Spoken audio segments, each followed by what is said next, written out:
এই এক্সপ্লেনারে আমরা ভারতের 4 জন শীর্ষ এন্টারপ্রেনিউরিয়াল ক্রিয়েটরের দারুণ কিছু ইনসাইট বা অন্তর্দৃষ্টি থেকে তৈরি করা একটা অত্যন্ত বাস্তবসম্মত ব্লুপ্রিন্ট নিয়ে আলোচনা করব।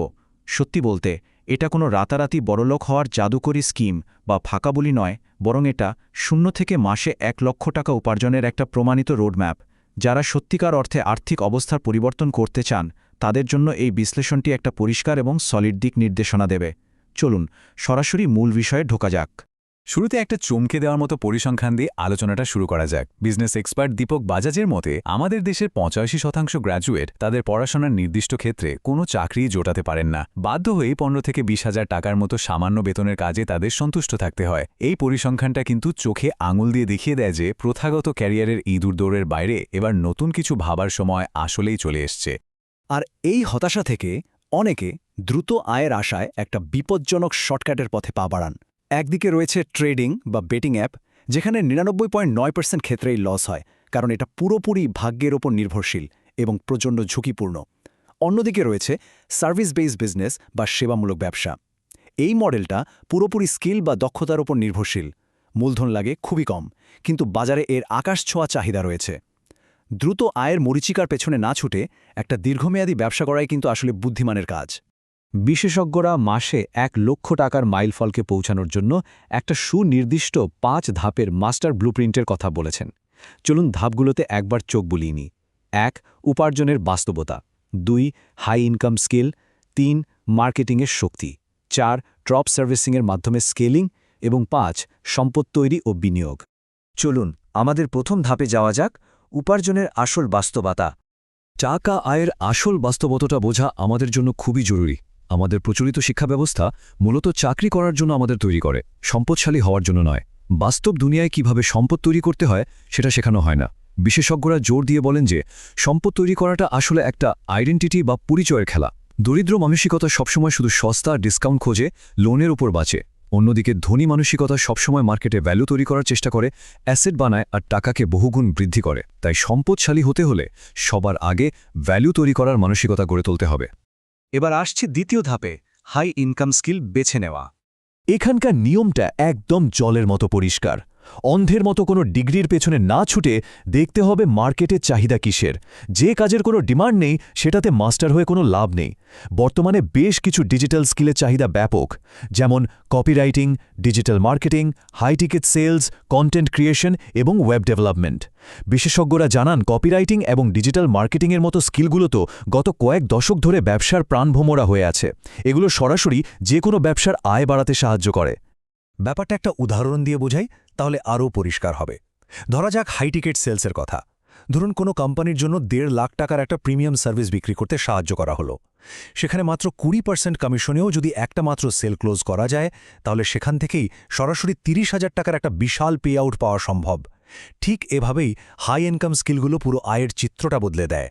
ব্রুস লির একটা দারুণ বিখ্যাত উক্তি আছে, আমি সেই মানুষকে ভয় পাই না যে 10,000 কিক একবার প্র্যাকটিস করেছে, বরং আমি তাকে ভয় পাই যে একটা কিক 10,000 বার প্র্যাকটিস করেছে। এই কথাটা এখানে একদম নিখুঁতভাবে মিলে যায়। বিশেষজ্ঞরা বারবার সতর্ক করেন যে প্রতিদিন নতুন নতুন এআই টুল বা ট্রেন্ডের পেছনে না ছুটে যে কোনো একটা নির্দিষ্ট স্কিলে গভীরভাবে পারদর্শী হয়ে উঠতে হবে। হাজারটা বিষয়ে ভাষা জ্ঞান থাকার চেয়ে একটা বিষয়ে এক্সপার্ট হওয়া অনেক বেশি কাজের। আমাদের 3 নম্বর ধাপ হল মার্কেটিংয়ের আসল শক্তি। অসাধারণ একটা স্কিল তো তৈরি হলো, কিন্তু মানুষ যদি সেটা নাই জানে তাহলে তো পুরো ব্যাপারটাই মূল্যহীন। নিজেকে বিশ্বের সামনে তুলে ধরাই হলো ক্লায়েন্ট পাওয়ার আসল চাবিকাঠি। ক্রিয়েটর হিমেশ মাদান একটা দারুণ নীতির কথা বলেছেন, WIIFM, মানে হোয়াটস ইন ইট ফর মি। ক্লায়েন্টরা আসলে ডিজাইন কতটা সুন্দর বা কোডিং কতটা ভালো তা নিয়ে একেবারেই মাথা ঘামায় না। তারা শুধু জানতে চায় এই সার্ভিসটা তাদের আয় কতটা বাড়াবে বা মূল্যবান সময় কতটা বাঁচাবে। আমাদের মার্কেটিংয়ের ভাষাও ঠিক এমনই হওয়া উচিত। তাহলে ক্লায়েন্টদের কাছে পৌঁছানো যাবে কিভাবে? এর জন্য কিছু পরীক্ষিত চ্যানেল ব্যবহার করা অপরিহার্য, যেমন প্রতিদিন সোশ্যাল মিডিয়ায় নিজের কাজের রেজাল্ট আর কেস স্টাডি শেয়ার করা, কোল্ড ইমেলের মাধ্যমে আউটবাউন্ড মার্কেটিং এবং এসইওর মাধ্যমে ইনবাউন্ড মার্কেটিং। মনে রাখতে হবে, নিয়মিত পার্সোনাল ব্র্যান্ডিং আর সঠিক টার্গেটেড কোল্ড আউটরিচ ছাড়া শুরুর দিকের ক্লায়েন্টদের পাওয়া কিন্তু বেশ কঠিন। এবার চলুন যাই চতুর্থ ধাপে, ড্রপ সার্ভিসিংয়ের মাধ্যমে ব্যবসাকে স্কেলিং করা। একজন ফ্রিল্যান্সার হিসেবে একা আর কতক্ষণ কাজ করা যায়? তাই নিজের সময় বিক্রি করার বদলে একটা সিস্টেম বা এজেন্সি তৈরি করাটাই হলো এই ধাপের মূল লক্ষ্য। বিশাল আয়ের লক্ষ্যে পৌঁছানোর জন্য সব কাজ নিজের হাতে করার কোনো দরকার নেই। জ্যাক মা যেমনটা বলেন, সফল হওয়ার জন্য সুপারম্যান হওয়ার দরকার নেই, শুধু জানতে হয় কিভাবে অন্য প্রতিভাবানদের কাজ সঠিকভাবে পরিচালনা করতে হয়। ড্রপ সার্ভিসিং মডেলটা কিভাবে কাজ করে চলুন ধাপে ধাপে বুঝে নেওয়া যাক। ধরুন ক্লায়েন্টের কাছ থেকে একটা ওয়েবসাইটের জন্য 30,000 টাকার প্রজেক্ট নেওয়া হলো। এরপর 15,000 টাকায় একজন দারুণ দক্ষ ফ্রিল্যান্স ডেভেলপারকে দিয়ে কাজটা নিখুঁতভাবে করিয়ে নেওয়া হলো। মাঝখান থেকে প্রজেক্টটা ম্যানেজ করার জন্য বাকি 15,000 টাকা সম্পূর্ণ প্রফিট হিসেবে থেকে গেল। এটা অনেকটা একটা বিশ্বস্ত মধ্যস্থতাকারী হিসেবে কাজ করা, যেখানে ক্লায়েন্ট নিশ্চিন্তে সেবা পাচ্ছে আর ফ্রিল্যান্সার পাচ্ছেন নিয়মিত কাজ। এখানে অনেকেই একটা ভুল করে বসেন, তারা সব ধরনের কাজ ধরতে চান, কিন্তু সাধারণ সেবাদাতা না হয়ে নির্দিষ্ট একটা নিশে স্পেশালিস্ট বা বিশেষজ্ঞ হওয়াটা ভীষণ জরুরি।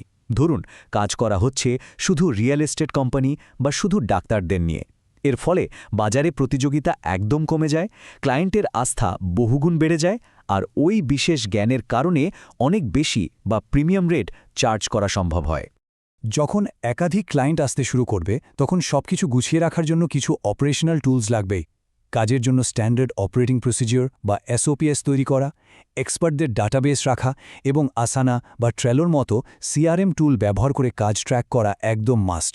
এর ফলে কাজ যেমন নিখুঁত হয়, তেমনি ক্লায়েন্টরাও সন্তুষ্ট হয়ে বারবার ফিরে আসে। আমাদের শেষ এবং পঞ্চম ধাপ হল সম্পদ তৈরি এবং বিনিয়োগ।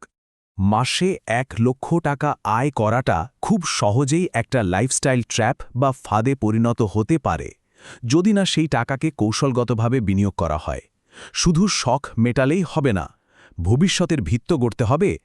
বিশেষজ্ঞ দীপক বাজাজ একটা নির্দিষ্ট বন্টন দেখিয়েছেন: 25% mutual fund, 20% index fund, 10% gold, 10% skill upgrade, আর সবচেয়ে গুরুত্বপূর্ণ বাকি 30% ব্যবসার পেছনেই পুনর্বিনিয়োগ বা রিইনভেস্ট করতে হবে। অত্যন্ত ঝুঁকিপূর্ণ পেনি স্টক বা ক্রিপ্টোকারেন্সির ফাঁদে পা না দিয়ে নিজের ব্যবসাকে আরও শক্তিশালী করার উপর তিনি সবচেয়ে বেশি জোর দিয়েছেন। এবার একটা গভীর প্রশ্নের মুখোমুখি হওয়ার পালা। এই এক্সপ্লেনারে পাওয়া প্রমাণিত ব্লুপ্রিন্টটা কাজে লাগিয়ে আজই কি ভিত্তি তৈরি করার পদক্ষেপ নেওয়া হবে, নাকি সেই চিরচেনা আগামীকাল থেকে শুরু করব নামক ফাঁদটিতে পা দিয়ে একটা সফল ভবিষ্যতের সম্ভাবনাকে নষ্ট হতে দেওয়া হবে? সঠিক সময়ের অপেক্ষায় বসে না থেকে প্রাপ্ত জ্ঞানটা আজ এবং এখনই কাজে লাগানো শুরু করাটাই কিন্তু গেম চেঞ্জার হতে পারে।